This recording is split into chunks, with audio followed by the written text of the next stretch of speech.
नमस्कार. मी सूरज मांढरे, शिक्षण आयुक्त महाराष्ट्र राज्य बोलतोय. सर्वप्रथम आपल्याला नवीन वर्षाच्या खूप खूप शुभेच्छा. आणि मला खात्री आहे की हे नवीन वर्ष शिक्षक भरतीच्या आणि इतर अन्य चांगल्या उपाययोजनांच्या रूपाने सर्वांनाच चांगलं जाईल. शिक्षक भरतीच्या बाबतीमध्ये गेल्या काही दिवसांमध्ये माध्यमातून खूप वेगळ्या प्रकारच्या भावना व्यक्त केल्या जात आहेत. मी गेल्या 2 दिवसांमध्ये बऱ्याच प्रश्नांना उत्तरं देण्याचा प्रयत्न केला. फेसबुकवरती ज्या लोकांनी योग्य प्रकारे प्रश्न विचारले त्या सर्वांशी मी संवाद साधला. जे ट्रोलिंग किंवा दुसऱ्याचा अपमान करून किंवा चुकीच्या पद्धतीने व्यक्त होणारी मंडळी आहेत त्यांना मी फारशी उत्तरं दिली नाही, कारण त्यांचं समाधान करणं माझ्या क्षमतेच्या बाहेर आहे. परंतु ही उत्तरं देत असताना माझ्या लक्षात आलं की अनेक अभियोग्यताधारकांना कदाचित योग्य माहिती मिळालेली नाही किंवा जी काही माहिती उपलब्ध आहे तिचा अर्थ लावण्यामध्ये कुठेतरी काहीतरी गफलत होतीये. त्यामुळे काही गोष्टींची स्पष्टता करणं गरजेचं आहे. या सगळ्या फेसबुकवरील चर्चा, मला मिळालेले मेसेज, काही लोकांनी माझ्याशी चर्चेतून केलेली मागणी, या सगळ्या मी पाहिल्या. मला असं लक्षात येतं की जणू काही आपण 100% इंग्लिश मिडियमची भरती करीत आहोत आणि मराठीची एकही जागा आपण भरणार नाही आहोत असं काही लोकांना वाटलेलं आहे. काही लोकांना असं वाटतंय की फक्त DED केलेलं आहे इंग्लिशमधून त्यांना आपण 100% जागा देत आहोत. असे वेगळी मतमतांतरं दिसतात आणि या चुकीच्या फाउंडेशनवर आधारित काही मंडळी व्यक्त होताना मला दिसली. याकरता प्रथम आपण या सगळ्या गोष्टीचा उगम बघितला पाहिजे. कारण काही लोकांनी असं दाखवायला सुरुवात केली आहे की जणू काही आत्ताच नव्याने हा मीडियमचा विषय सुरू झाला आहे आणि यापूर्वी कधीही राज्यात हा विषय नव्हता आणि फक्त TITच्या मार्क्सप्रमाणे भरती होत असे. हे असं नाही आहे. हे जे मीडियमचं धोरण आहे हे 2008 सालापासूनचं आहे. 2008 मध्ये पहिल्यांदा 20% जागा ज्यांनी DED इंग्लिशमधून केलेलं आहे अशांसाठी राखीव ठेवण्यात आलेल्या होत्या. हे आपण लक्षात घेतलं पाहिजे. त्यानंतर 2009ला काही GR आले, 2010ला GR आले, 13ला सेमी इंग्लिश बाबत GR आला, 18ला GR आला. 18च्या GRचा अर्थ काही मंडळी असा लावतात की ते इंग्लिशचं धोरण रद्द झालं आणि आता कोणतीही जागा इंग्लिशसाठी राखीव नाही किंवा काही करता येत नाही. आपण लक्षात घेतलं पाहिजे. काही मंडळींनी मला GR कसा वाचावा ते देखील सांगितलं. मी त्यांचे आभारी आहे, कारण 30 वर्षाच्या शासकीय सेवेनंतर काही गोष्टी सुटून जातात, पण त्याचं देखील मला माहिती काही मंडळींनी करून दिली. पण मला त्यांचं सांगणं आहे की GR हा प्रस्तावनेपासून ते शेवटपर्यंत वाचायचा असतो, कारण प्रस्तावना ही राज्यघटनेच्या उद्देशिकेसारखी असते.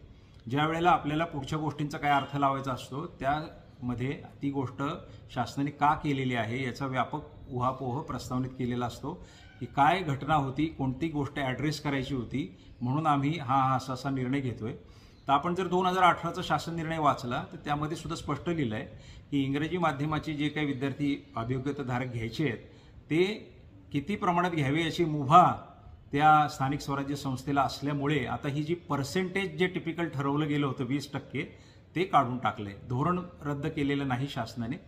13चा शासन निर्णय ज्याच्यामध्ये सिमिलर टाईपची तरतूद सेमी इंग्लिशसाठी तो आजही अस्तित्वात आहे. हे आपण लक्षात घेतलं पाहिजे. आता प्रश्न असा निर्माण झाला की इंग्लिश मिडियमचे काही अभियोग्यताधारक तर व्यवस्थेमध्ये घ्यायचेच आहेत, ते तर 18च्या शासन निर्णयात पण म्हणलेलं आहे आणि मुभा दिलेली आहे. मग ते किती प्रमाणात घ्यावे आणि कुणाला इंग्लिश मिडियमचे समजावे या संदर्भात सुद्धा आपल्यातल्याच अनेक अभियोग्यताधारकांशी वेळोवेळी चर्चा केली. माझ्याकडे निवेदनं येत असत, त्या लोकांशी बोललो. ते एक सर्वसाधारणपणे असं दिसून येतं की DED इंग्लिश मिडियममधनं केलं हे पुरेसं नाही आहे. तर त्या व्यक्तीचं इंग्रजीचं ज्ञान नीट तपासलं जाणं सुद्धा गरजेचं आहे.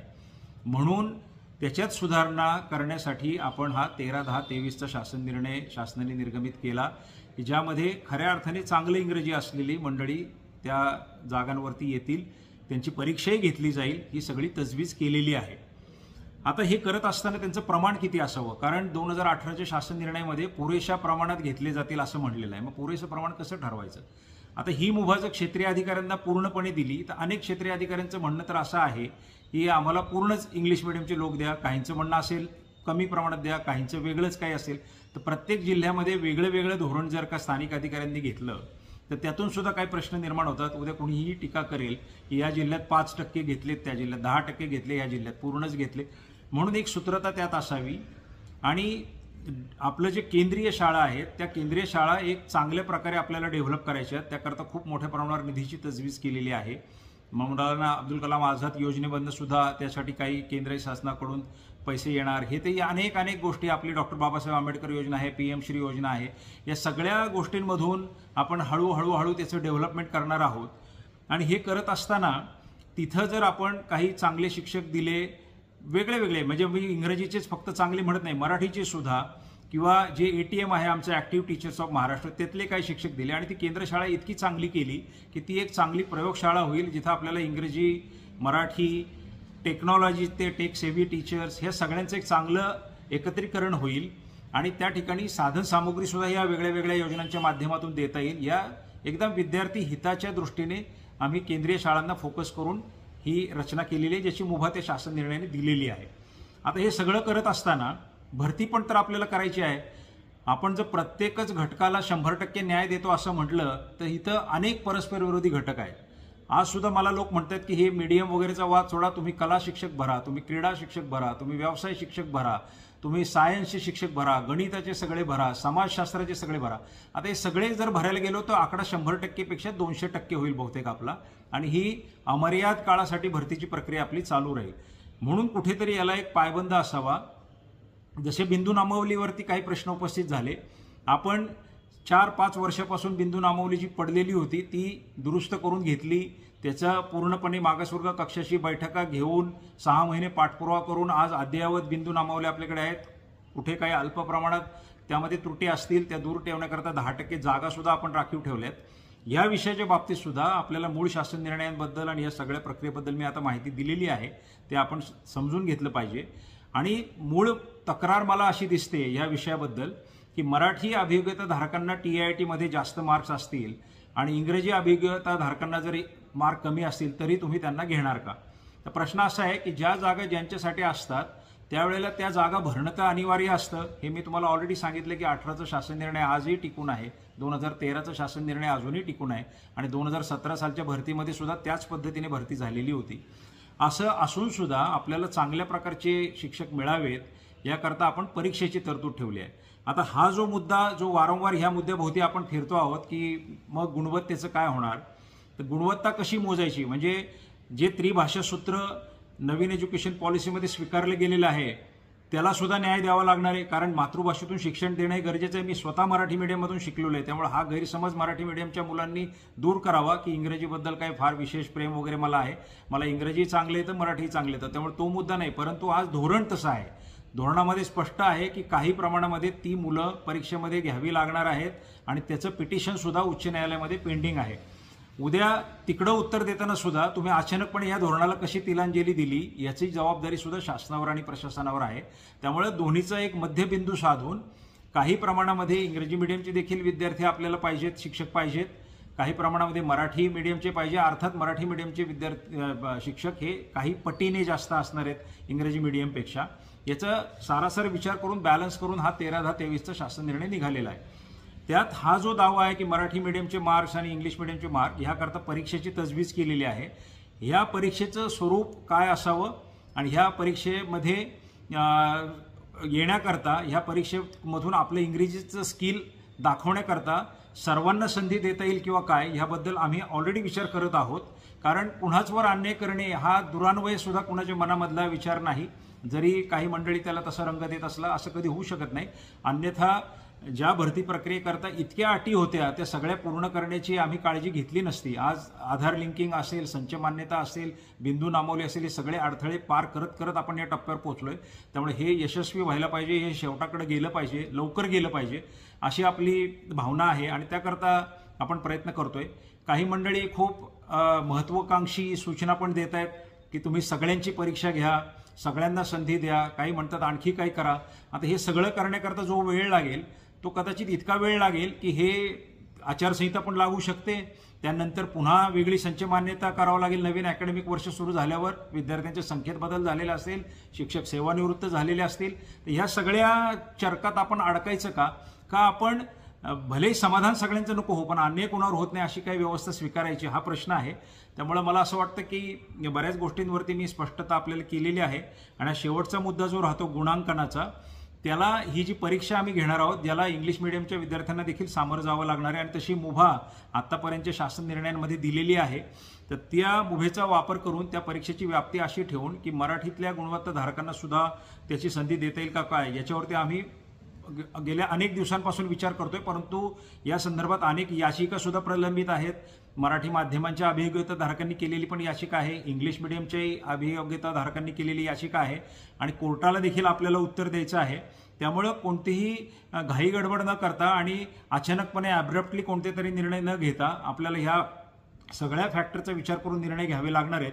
म्हणून त्याकरता काय स्कोप ठेवता येईल का याचा आम्ही गांभीर्याने विचार करतोय. मला असं वाटतं की अपेक्षा अनंत आहेत. सगळ्यांच्या अपेक्षा पूर्ण करणं कधीच कुठल्या शासन व्यवस्थेला शक्य होऊ शकत नाही, कारण काही अपेक्षा या परस्पर विरोधी असतात. म्हणून आपल्या सर्वांना माझी विनंती ही राहील की अनेक वर्षानंतर आपण ही भरती प्रक्रिया करत आहोत, अनेक अडथळे पार करून करत आहोत, अनेक अपेक्षांना पूर्ण करण्याचा प्रयत्न करत आहोत. म्हणून संयम ठेवला पाहिजे. आपल्याला नोकरी मिळावीच या एकमात्र उद्देशाने प्रेरित न होता आपण व्यवस्थेकडे पण बघितलं पाहिजे, कारण आपला शैक्षणिक दर्जा हा एक आता वेगळा विषय होऊन बसलेला आहे.